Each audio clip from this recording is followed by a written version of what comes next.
Hello all. आज हम लोग स्टार्ट करने जा रहे हैं फर्स्ट लॉ ऑफ थर्मोडायनेमिक्स। तो फर्स्ट लॉ ऑफ थर्मोडायनेमिक्स क्या है?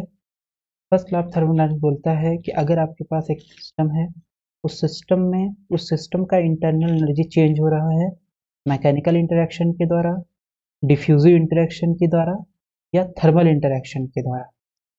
तो जो इंटरनल एनर्जी चेंज होगा वो बराबर हो जाएगा change in internal energy due to thermal interaction के कारण change delta Q, mechanical interaction के कारण change delta W, plus diffusive interaction के कारण चेंज म्यू डी एन, जहाँ पे म्यू जो है आपका वो है केमिकल पोटेंशियल, डी एन जो है change in the number of particle. तो if a system is in diffusive equilibrium, suppose एक सिस्टम आपके पास है जो कि है डिफ्यूजिव इक्विलिब्रियम में। डिफ्यूजिव इक्विलिब्रियम का मतलब होता है कि सिस्टम में कोई भी इंटरनल स्ट्रक्चर में चेंज नहीं हो रहा है और सिस्टम सराउंडिंग्स में या other part of the system में नंबर ऑफ पार्टिकल्स को ट्रांसफर नहीं कर रहा है from one portion to other. तो उसको हम बोलते हैं डिफ्यूजिव इक्विलिब्रियम। तो अगर डिफ्यूजिव इक्विलिब्रियम में होगा तो मतलब change in number of particle zero हो जाएगा। तो हमारे पास आ जाएगा total change in internal energy of a system is equal to delta Q minus delta W, या इसको हम ऐसे भी लिख सकते हैं delta Q is equal to D U plus delta W. Delta Q is equal to D U plus delta W. तो delta Q जो है वो आपका डेल क्यू जो है वो है चेंज इन हीट। तो अगर हमने किसी सिस्टम को हीट दिया है तो वो सिस्टम का हीट किस में खर्च होगा? वो खर्च होगा उसके इंटरनल एनर्जी में, प्लस सिस्टम कुछ वर्क डन करेगा। तो ये आपका मैथमेटिकल फॉर्मा फर्स्ट लॉ ऑफ थर्मोडायनेमिक्स है। तो एक बार देख लेते हैं इसको। So when a system is constrained to undergo a change by mechanical, diffusive or thermal interaction, its internal energy change by an amount equal to the heat transferred to it, work done on it and matter exchanged। जिसको mathematical form में अगर हम लिखें तो D U is equal to delta Q minus delta W plus mu D N. तो अगर diffusive equilibrium होगा तो ये पार्ट जीरो हो जाएगा और हमारे पास ये आ जाएगा। अब यहाँ पे नोटिस करने के लिए बात जो है वो ये है कि हमने यहाँ पे डी यूज किया है इंटरनल एनर्जी के लिए, और इस तरीके से सिंबल जो यूज किया जो कि स्मॉल डेल्टा है वो यूज किया है चेंज इन हीट और चेंज इन वर्क में। ऐसा क्यों? क्योंकि हीट और वर्क जो है वो होता है पाथ फंक्शन। हीट और वर्क पाथ फंक्शन होता है, बट इंटरनल एनर्जी जो है ये होता है पॉइंट फंक्शन। ये स्टेट ऑफ द सिस्टम के बारे में बताता है।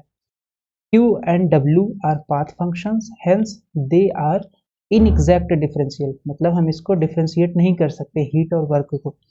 लेकिन U is a point function, जो इंटरनल एनर्जी है वो पॉइंट फंक्शन होती है, स्टेट फंक्शन होता है, इसलिए ये एग्जैक्ट डिफरेंशियल है। हम इसको एग्जैक्ट इंटीग्रेट और डिफ्रेंशिएट कर सकते हैं, लेकिन हीट और वर्क को एग्जैक्ट इंटीग्रेट और डिफ्रेंशिएट नहीं कर सकते। इनफैक्ट डिफ्रेंशिएट और इंटीग्रेट ही नहीं कर सकते, एग्जैक्ट की बात ही नहीं। तो इसका फर्स्ट लॉ ऑफ थर्मोडायनेमिक्स का अदर स्टेटमेंट क्या है? इसका अदर स्टेटमेंट ये है कि ये स्टेटमेंट है ए statement about the conservation of energy. तो ये फर्स्ट लॉ बेसिकली क्या है? कंजर्वेशन ऑफ एनर्जी का अदर फॉर्म्स है, लेकिन ये किस में है? Conservation of energy for thermodynamics.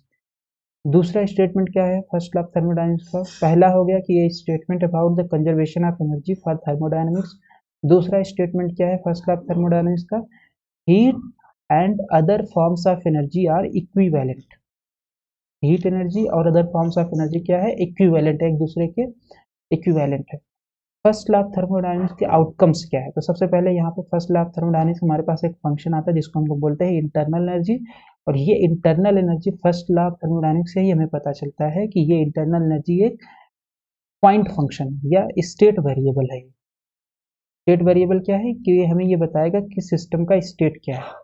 जैसे हमारे पास होता है सिस्टम का स्टेट बताने के लिए कौन कौन से वेरिएबल्स होते हैं? Pressure, volume, temperature. उसी तरीके से हमारे पास एक और वेरिएबल आ गया जो कि है internal energy of the system, जो कि आता है फर्स्ट लॉ ऑफ थर्मोडायनेमिक्स से। तो आउटकम्स क्या है फर्स्ट लॉ ऑफ थर्मोडायनेमिक्स का? It defines the internal energy as a function of state of the system. ठीक है। दूसरा आउटकम क्या है? Heat is energy in transit. Okay, heat एक एनर्जी इन ट्रांजिट है, जब कब एग्जिस्ट करेगा? जब टेम्परेचर डिफरेंस होगा। okay? तीसरा क्या है? It rules out the possibility of constructing a machine which can work on. तो ये क्या है? फर्स्ट लॉ ऑफ थर्मोडायनेमिक्स किसी भी ऐसे तरीके का मशीन का वायलेशन करता है जो कि बिना इनपुट के ही आउटपुट देता रहे इनफाइनाइट टाइम के लिए, बिना इनपुट के आउटपुट देता रहे। तो बिना इनपुट के आउटपुट पॉसिबल नहीं है एनर्जी कंजर्वेशन की वजह से। तो हमारे पास ऐसी मशीन को जो बिना इनपुट लिए ही आउटपुट आपको देता रहे, उसको बोला जाता है perpetual motion machine of first kind. तो फर्स्ट लॉ रूल्स आउट करता है possibility of constructing a machine which can work on its own without any input, ठीक है। और इस मशीन को perpetual motion machine of first kind कहते हैं। Perpetual motion machine of first kind possible नहीं है according to first law of thermodynamics. First law of thermodynamics का लिमिटेशंस क्या है? It gives no information about the way thermodynamical system evolve. का क्या मतलब है कि first law of thermodynamics rule out नहीं करता है। इसके हिसाब से फर्स्ट लॉ ऑफ थर्मोडायनेमिक्स के हिसाब से हीट जो है वो हॉटर से कोल्डर में जा सकती है या कोल्डर से हॉटर, दोनों में पॉसिबल है। लेकिन जो हमें नेचर से पता चलता है या एक्सपेरिमेंट से पता चलता है कि हीट हमेशा फ्लो करेगी हॉटर बॉडी से कोल्डर बॉडी की तरफ। तो यहीं पे लिखा है। तो it gives first law of thermodynamics gives no information about the way thermodynamical system evolve, not rule out the flow of heat from colder to hotter body. का मतलब फर्स्ट लॉ ऑफ थर्मोडायनेमिक्स में एक हमारे पास limitation ये है कि ये direction of heat के बारे में कुछ नहीं बताता कि हीट किधर से भी किधर जा सकती है। लेकिन एक्सपेरिमेंटली जो हमें पता चलता है कि हीट हमेशा हॉटर से कोल्डर में जाती है। okay.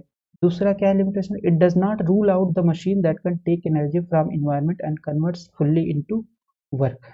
तो दूसरा जो लिमिटेशन है वो ये है फर्स्ट लॉ ऑफ थर्मोडायनेमिक्स का कि ये रूल आउट नहीं करता है कि आप एनर्जी को हीट एनर्जी को कम्प्लीटली वर्क में कन्वर्ट कर सकते। हीट एनर्जी को कम्प्लीटली वर्क में कन्वर्ट नहीं किया जा सकता है, लेकिन फर्स्ट लॉ ऑफ थर्मोडायनेमिक्स के हिसाब से हीट एनर्जी को कम्प्लीटली वर्क में कन्वर्ट किया जा सकता है। और ऐसी मशीन जो हीट को कम्प्लीटली वर्क में कन्वर्ट कर दे उसे बोलते हैं perpetual motion machine of second kind. तो perpetual motion machine of second kind possible है according to first law of thermodynamics. First law of thermodynamics perpetual motion machine of second kind को rule out नहीं करता है। वो बोलता है कि perpetual motion machine of second kind possible है, लेकिन perpetual motion machine of first kind possible नहीं है फर्स्ट लॉ ऑफ थर्मोडायनेमिक्स के हिसाब से।